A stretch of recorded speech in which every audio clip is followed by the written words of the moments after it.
तर राणे आणि जरांगेंमध्ये मात्र रंगलेला कलगीतुरा काही थांबायचं नाव घेत नाहीये।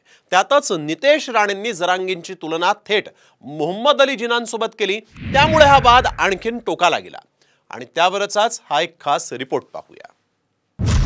टीकेचा फणा आरक्षणात जिना, तू मराठ्यांचा आहे की मुसलमानांचा आहे?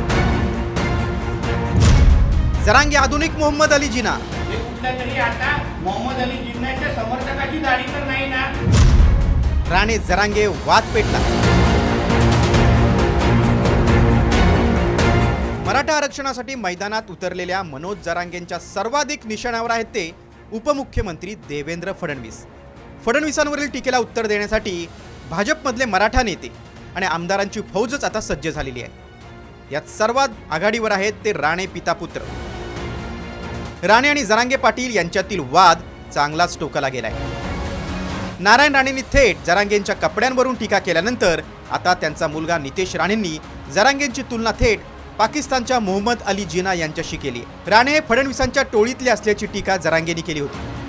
आणि जाऊ दे, त्यांना काय आता कामात लावलेलं फडणवीस साहेब। फडणवीस साहेबांची टोळी घेतली अभियान, ते दरेकरण केलेलं अभियान आहे। दरेकरणात आता बरेच समन्वयक सुद्धा फोडलेत मराठ्याचे। पहिले ते क्रांती मोर्चा फोडला होता, त्याच्यात एका क्रांती मोर्चे ते 3 क्रांती मोर्चे केले।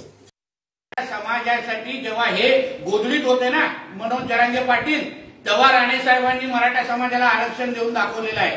म्हणून राणे साहेबांना, दरेकरजींना आणि आम्हा लोकांना आव्हान देऊ नको, तुझ्या शाळेतले प्राध्यापक आहे ते लोक, तू मराठ्यांचा आहे की मुसलमानांचा आहे?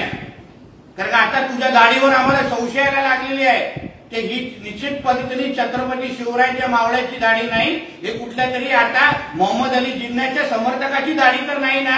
हा प्रश्न विचारासारखा वाटतो। आता मराठवाड्यात मनोज जरांगेंचा वाढता प्रभाव लक्षात घेता नारायण राणेंनी मराठवाडा दौऱ्याची घोषणा केली। एवढंच नाही तर जरांगे काय करतात पाहतोच असं म्हणत राणेंनी जरांगेंना आव्हान दिलं होतं। आता पुन्हा राणेंनी जरांगेंना दाढीवरून डिवचल्यानं वाद आणखीनच टोकाला जाण्याची शक्यता आहे। आतापर्यंत एवढ्या वर्षात 400 वर्षात बऱ्याच जणांनी दाढी वाढवली, छत्रपती झाले का? नाही हो, दाढी वाढवून गुणात्मक व्हायला पाहिजे। विधानसभा निवडणुकीपूर्वी जरांगेंनी आपला मोर्चा भाजपकडे वळवला। जरांगेंच्या टीकेमुळे भाजपला फटका बसण्याची शक्यता आहे। त्यामुळेच आता जरांगेंच्या आक्रमक टीकेला उत्तर देण्यासाठी राणे, दरेकर, लाड यांच्यासारखे मराठा नेते पुढे आलेत। मात्र जरांगेंविरोधातील टीकेचा भाजपला फायदा होणार की विधानसभा निवडणुकीत भाजपचा पाय आणखी खोलात जाणार हे पाहणं महत्त्वाचं ठरणार आहे। ब्युरो रिपोर्ट, साम टीव्ही न्यूज।